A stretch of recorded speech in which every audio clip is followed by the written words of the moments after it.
Halo sobat, kembali lagi bersama saya, Redo, and welcome to the Red Zone.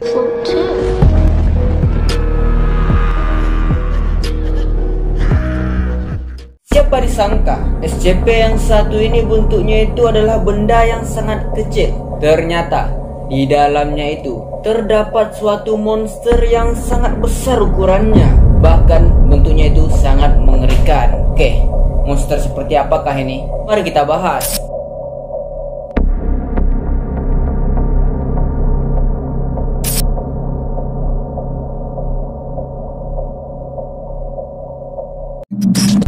Dalam kesempatan kali ini aku akan membahas SCP-093. Ya, ini adalah SCP yang berbentuk piringan merah yang terbuat dari komposit batu yang menyerupai sinibar, yang mana ia berbentuk bulat melingkar, cenderung seperti koin bentuknya ini, dengan berbagai macam ukiran-ukiran serta simbol-simbol yang tidak diketahui apakah masuk dari simbol ini. Jelas ini bentuknya ini seperti benda yang sangat kuno gitu sobat. Kuno dan aneh pula. Kedalaman dari ukiran benda itu adalah kisaran 0,5 cm. Bahkan yang paling dalamnya itu bisa mencapai 1 hingga 1,5 cm. Dengan memiliki diameter benda yaitu 7,62 cm. Bisa dibilang ini benda sangat kecil sekali, dan kalau kita lihat-lihat gitu nggak ada apa-apanya gitu. Namun jangan disangka sobat, banyak sesuatu yang tersembunyi di balik benda kecil ini. SCP ini sangat nyaman dipegang oleh tangan manusia tanpa menyebabkan efek-efek apapun di tangan manusia itu. Lalu SCP ini juga dapat berubah warna sobat, tergantung dari siapa yang memegang SCP ini. Bahkan disebutkan SCP ini akan berubah warna dari orang yang memiliki penyesalan tertentu. Nah, di sini nih aku tidak paham nih, penyesalan apa maksudnya di sini. SCP-093 ini bertempat di tempat cermin atau di area permukaan cermin, yang mana apabila SCP-093 ini dipindahkan, diambil dengan tangan kita, lalu dilepaskan di suatu tempat, maka SCP-093 ini akan bergerak dengan sendirinya sobat. Ia akan bergerak untuk mencari cermin. Bahkan disebutkan kecepatan dari benda ini sangatlah luar biasa men. Ia akan menghancurkan apapun rintangan yang menghalangi benda SCP ini bertemu dengan cermin. Seperti contoh, kalau ini cermin dan ini ada tembok, maka SCP ini akan menghancurkan tembok itu supaya mendapatkan cermin ini. Saking kuatnya. Bahkan ketika telah memecah tembok ini ya, itu SCP tidak akan menghancurkan cermin ini. Malahan ketika telah menempel, cermin itu baik-baik saja dan benda ini baik-baik saja juga. Asal-usul dari SCP-093 ini sangat tidak diketahui sobat, karena dokumen pemulihan dari SCP-093 ini telah hancur dan terbakar di dalam fasilitas penelitian. Karena tidak adanya catatan-catatan atau bukti atau petunjuk dari SCP-093 ini, maka dilakukanlah beberapa pengujian. Mengapa SCP-093 ini harus bersandar dengan sebuah kaca ini? Kenapa ia harus memilih kaca? Maka dilakukanlah eksperimen-eksperimen uji coba dan penelitian.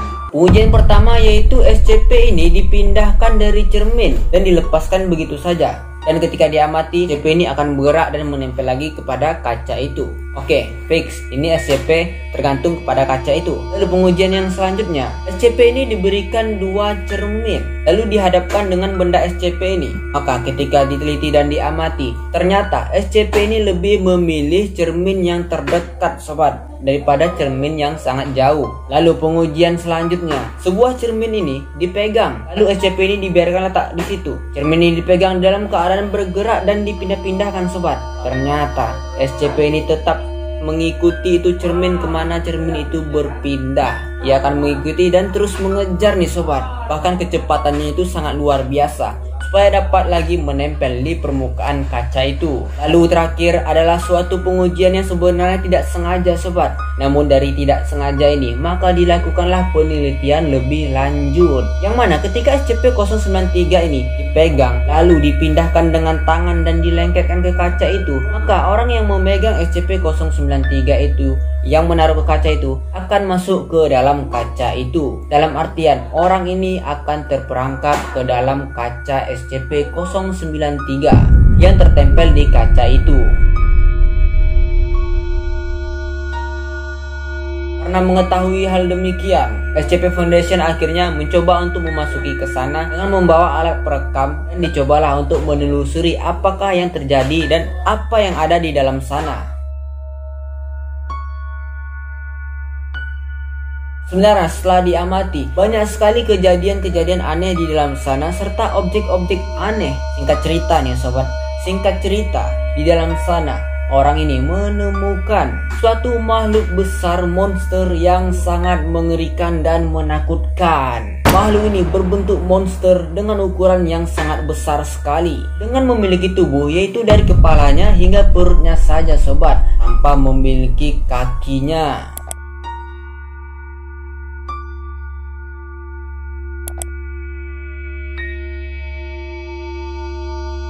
Bisa dibilang ini makhluk merupakan makhluk setengah badan. Dan kalau aku memperhatikan lagi ini makhluk, ingatkan aku kembali kepada hantu teke-teke yang berasal dari Jepang, yang mana hantu teke-teke ini juga memiliki badan setengah badan. Cuman yang membedakannya adalah hantu teke-teke ini memiliki kisah yang sangat tragis. Ia bukan monster, melainkan sebelumnya ia adalah manusia.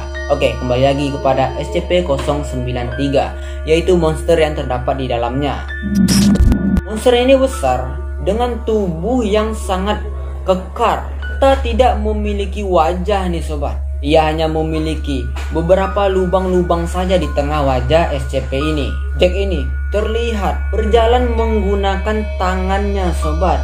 Terlihat di dalam rekaman, ini SCP akan mencoba untuk menggapai orang itu menggunakan tangannya yang sangat besar. Jika dilawan, yaitu dengan melakukan penembakan, ini SCP tidak mempan sobat. Bahkan tubuhnya tidak menunjukkan sedikit pun kerusakan dari peluru senjata SCP Foundation. Bisa dibilang tidak mempan lah sobat. Nah setelah itu rekaman langsung saja terputus sobat, dan tidak diketahui apa yang terjadi kepada orang yang di dalam sana. Video terputus di sana dan cerita terputus di sana juga sobat. Aku tidak mengetahui apakah orang itu akan selamat dan bisa ditarik kembali ke luar kaca itu. Aku tidak mengetahui. Bagaimana menurut kalian sobat mengenai makhluk yang satu ini? Makhluk yang berukuran besar dengan memiliki tubuh setengah saja sobat. Mana makhluk ini ternyata berasal dari benda kecil SCP-093 yang berbentuk bulat berwarna merah dengan ukiran-ukiran simbol yang sangat aneh. Tapi walaupun demikian, pihak SCP Foundation tetap memberi level ini SCP adalah Euclid. Kenapa Euclid?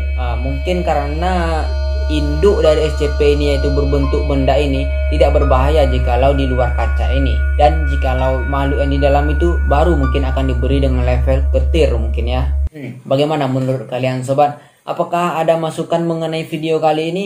Atau ada lagi request next berikutnya? Komentar saja di bawah ya. Oke sobat, kalau kalian suka jangan lupa tinggalkan like, komen, dan subscribe. Follow juga Instagram saya @renaldoredo. See you next time and bye.